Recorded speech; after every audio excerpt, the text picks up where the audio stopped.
anyone who thought they were going to watch some young ladies sweetly tiptoeing through the tulips were in for a rude shock when this match arced up. From the word go, it was, as the hype had predicted, full on, and what followed was the sort of entertaining match you would expect from the top two teams.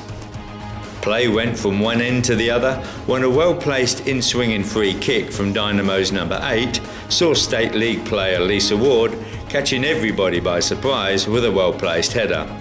And I'm sure that there was actually two of Busselton's number 21, as she was seen chasing just about everything that moved on the field and was consequently rewarded with both their goals.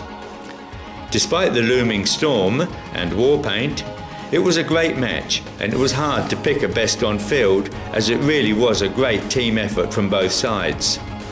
Maybe some of the men's teams I've seen recently could learn something from this one, with everyone doing their bit, plus a constant stream of encouragement from both coaches helping things along.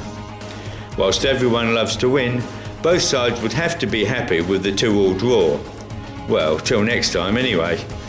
Full highlights of this match can be seen on soccershow.com.au.